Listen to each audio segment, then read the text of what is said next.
Agora, saiu aí na agência JB, está aqui, um artigo do Ives Gandra muito bom sobre o crescimento da cristofobia. Tá certo? Ele mostra que esse negócio de perseguição a cristão no mundo já está alcançando proporções alarmantes. Pior é o seguinte, é que existem dois tipos de perseguição. No mundo islâmico e comunista, você tem a perseguição física, você tem a matança direta. Mata, prende, né? Expulsa. E no Ocidente, você tem o cerco legislativo cada vez mais engenhoso, cada vez mais astucioso, porque eles sabem que eles não podem entrar, vamos dizer, num ataque direto, não pode proibir a religião, como se fez na União Soviética, né? Porque vai ter uma reação popular muito grande. Então o que você faz? Você cria pequenas legislações e pequenos regulamentos que vão pouco a pouco tornando impossível o culto religioso. Leis que obrigam o indivíduo, o crente, a agir contra a sua religião. Por exemplo, está lá a instituição católica, agora a instituição católica é obrigada a distribuir camisinha e anticoncepcional. E é obrigada a indicar clínicas de aborto. Então você impõe ao indivíduo o dever de violar a sua consciência religiosa. Se ele não violar a consciência religiosa, ele vai para a cana. É uma técnica que já foi usada no tempo da Revolução Francesa, em que eles fizeram um juramento, quer dizer, obrigava o clero a jurar fidelidade a um governo que era antirreligioso, anticristão. E quem não jurava fidelidade era expulso do próprio clero. Por quê? O governo assumiu o controle do clero, de maneira que os padres, todo o dinheiro que eles recebiam para o seu sustento vinha do governo e não da igreja. O governo tomou todos os bens da igreja e a partir daí ele pagava um salário para os padres. Então, padre virou emprego público. Então é o seguinte, agora ou você jura fidelidade ao governo ou nós te tiramos do clero. Então, não era uma perseguição em massa, era uma perseguição um por um que isolava as pessoas, tá certo? E as deixava indefesas contra o governo. Exatamente a técnica que estão usando agora. E estão usando em toda parte. Isso quer dizer, vamos falar o português claro, existe no mundo, em plena execução, um processo de extinção da religião, especificamente da católica. Não dá para esconder mais. É uma coisa uniforme em todo o mundo, as técnicas são as mesmas e a possibilidade de isso ser coincidência é zero. Tá certo? Vocês leiam no livro do Lee Penn, False Dawn, que eu já mencionei aqui, tem toda a documentação do projeto de implantação de uma religião biônica mundial. Esse projeto está em plena fase de implementação. E toda essa gente, Dilma Rousseff, Gilberto Carvalho, está tudo trabalhando para isso. Não se iludam. Agora, outro dia veio aquele senador evangélico, Magno Malta, né? Fez um belo discurso contra os abortistas e gaysistas do governo, dizendo que eles estão impondo o império gay a toda a nação, contra a opinião da maioria. É verdade. Porém, no mesmo discurso ele confessa, eu faço parte da base do governo, eu percorri o país fazendo propaganda à dona Dilma e tentando melhorar a imagem dela. Por que você fez isso, Magno Malta? Foi por falta de aviso? Não, você fez isso porque você é um analfabeto. Você não tem cultura política suficiente para saber com o que você está lidando. Você não sabe sequer o que é o PT. Você nem leu sequer os documentos internos do PT. Você não sabe a história do movimento comunista no Brasil e na América Latina. E, no entanto, é senador. Então, você é feito de trouxa com a maior facilidade. Depois que quando percebe que foi feito de trouxa, fica louco da vida. Só que você percebe com atraso. Porque que eles iam fazer isso, eu estou dizendo isso há 20 anos. E como é que eu estou dizendo isso? Por adivinhação? Não, é porque eu li as atas de congresso do PT e li as atas do Congresso de São Paulo, do Foro de São Paulo, e sei o que eles vão fazer porque eu sei o que eles dizem que vão fazer. Então, os caras dizem que vão sufocar a religião católica, a religião cristã de modo geral, e transformá-la em instrumento de propaganda comunista. Eles dizem isto, né? E você sai pelo país dizendo, não, a Dilma não vai fazer isso, ela é uma pessoa confiável. Com base no quê você diz isto? Você não tem fundamento para dizer uma coisa dessa. Você diz isso porque você quer e porque lhe pareceu politicamente conveniente no momento. Então, você tem todo o apoio, o nosso apoio por esse discurso que você deu, mas o resto da sua vida política, meu filho, você quer saber, não vale nada. Você está tentando se redimir por um discurso decente, depois de ter trabalhado por uma causa indecente por anos a fio. Da onde você tirou essa ideia de que podia confiar na Dilma? Só porque ela disse, quando você vê toda a carreira dela e toda a carreira do PT, Você acha que tudo isto, como diz, é teoria da conspiração. Sabe por quê? Porque não saiu na grande mídia. E você não estuda documentos de fonte primária. Você vê o Jornal Nacional e acredita. As suas fontes de informação são apenas a mídia popular. Só que isto, para um político profissional, para não falar de um historiador, de um cientista político, é pecado mortal. Você tem que raciocinar com elementos científicos, meu filho. Ou seja, baseado em documentos de fonte primária. Dos documentos internos. E pior ainda, você não pode entrar num confronto ou até numa colaboração com um partido nitidamente comunista sem você ter estudado o comunismo, meu Deus do céu. Então, vou fazer aqui, o seu senador Magnota, vou passar uma sabatina de marxismo em você. Sabe, teoria e estratégia do marxismo. Você não sabe nada disso. Só que é o seguinte, eu estudo a coisa há 40 anos.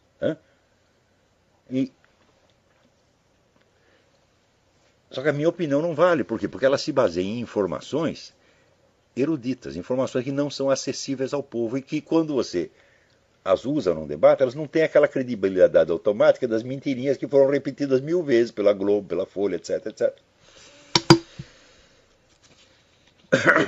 Não só você pode falar contra o cristianismo, como é absolutamente obrigatório falar contra o cristianismo. Você verá, recentemente na cidade de Santa Mônica, na Califórnia, foi proibida a exibição pública de presépios. Quer dizer, o negócio está cercando. Vocês viram,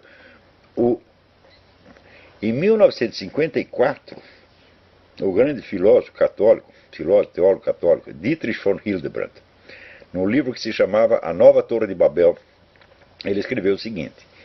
Ele disse, olha, recentemente o combate anticristão mudou de fase, mudou de etapa. Na era liberal, que era assim entre o século XIX, né, democracia europeia, essa coisa toda, o pessoal falava mal da igreja, mas o cristianismo ainda estava imbricado nos valores, nas instituições, nas leis, no ensino, etc, etc.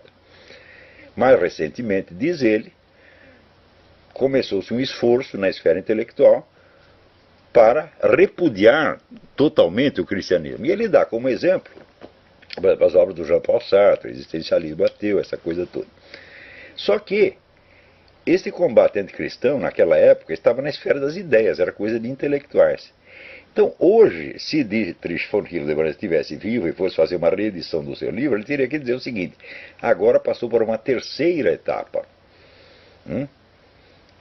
A Torre de Babel estava em planos naquela época, agora passou para a construção efetiva. Ou seja, a briga saiu do terreno das ideias, já não são mais intelectuais discutindo, e entrou no terreno da ação prática efetiva. Ação prática efetiva que se manifesta por dois lados. Primeiro, a matança geral de cristãos. Quer dizer, estão morrendo aproximadamente de 100 a 150 mil cristãos católicos e protestantes por ano, por motivo de perseguição religiosa exclusivamente, no mundo. Rarissimamente sai uma linha, sai uma notinha na mídia. E segunda expressão do genocídio é o genocídio cultural que se observa no Ocidente, que é a tentativa, o esforço generalizado de destruição sistemática da presença cristã na vida pública. Então, o que está se procurando fazer é implantar em todo o Ocidente um sistema igual ao do Irã, onde você pode ser cristão na sua casa, na sua vida privada, tá certo? Até na privada, você tem que fechar no banheiro para você ser cristão ali dentro. Porque se abriu a boca para falar de cristianismo na vida pública, tu vai para cana. Isto é o que está se implantando no Ocidente desde já, ao mesmo tempo e pelas mesmas vias e através das mesmas pessoas e grupos que estão promovendo leis e campanhas de proteção à religião islâmica, que se tornou intocável. É claro que corre muito dinheiro por baixo disso, né? Então, eu diria que manter o homem do filminho na cadeia tem esta função secundária, já é para reforçar, né, o caráter intocável da religião islâmica. Ou seja, você pode falar contra o cristianismo, você pode falar o que quiser. Agora, contra o Islã, existe o crime de blasfêmia que é punido no Ocidente, nos Estados Unidos.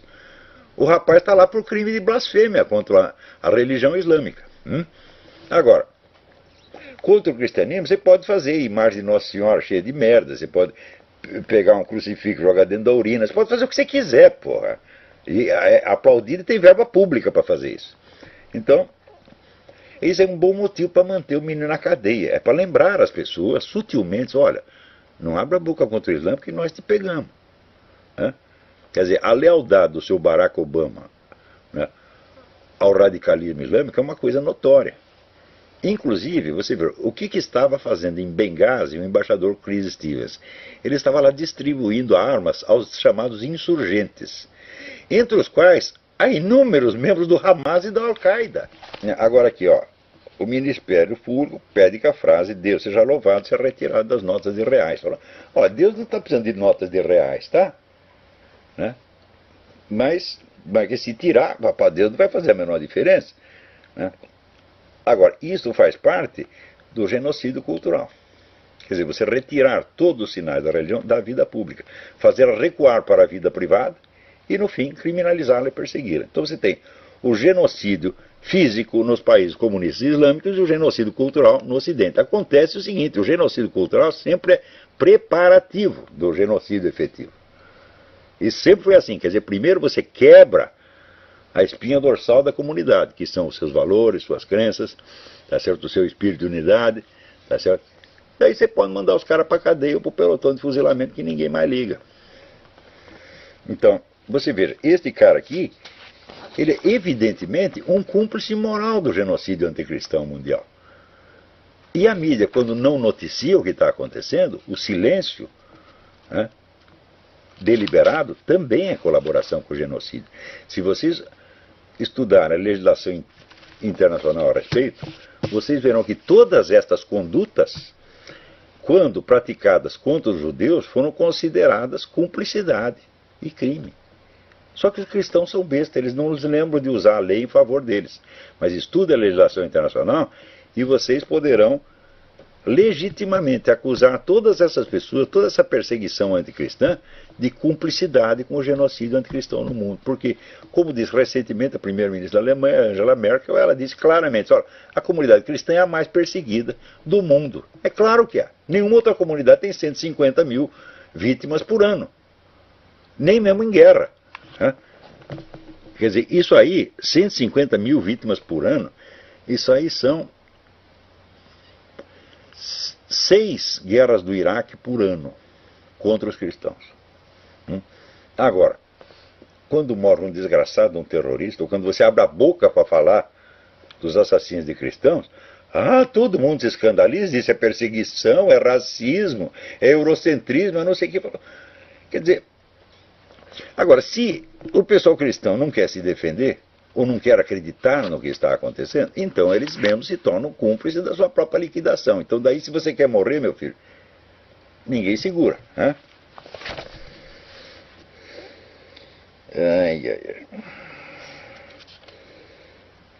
Outra coisa, estou falando aqui da perseguição anticristã.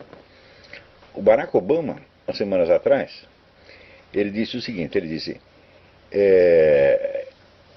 Ele fez aquele regulamento do Medicare que obriga todas as firmas a darem assistência para as suas funcionárias que queiram praticar aborto. Então, evidentemente, os empresários pequenos e grandes que são cristãos dizem, não, eu não posso colaborar com isso que viola a minha consciência. Daí o Barack Obama disse o seguinte, disse que a primeira emenda, né, que protege a liberdade religiosa, não se aplica a empresas e instituições. Isso quer dizer que se você tem uma pastelaria, né, e tem um empregado que quer abortar, você é obrigado a pagar o aborto dela, contra a sua consciência. Claro que isso faz parte do genocídio anticristão. Quem é que não está vendo? O que falta é alguém que reúna todas estas manifestações e perceba a articulação de umas com as outras. Por quê? Porque essa turma que está apoiando, vamos dizer, a perseguição, o genocídio cultural anticristão, é a mesma que está promovendo a proteção generalizada da religião islâmica. Tudo isso está muito articulado, gente. E os países islâmicos são justamente os que estão matando cristãos. Então, tudo isto tem conexão entre si. Não são fenômenos separados, não são puras coincidências. Né? Ora, puras coincidências, meu filho, são mais raras do que você imagina. Né?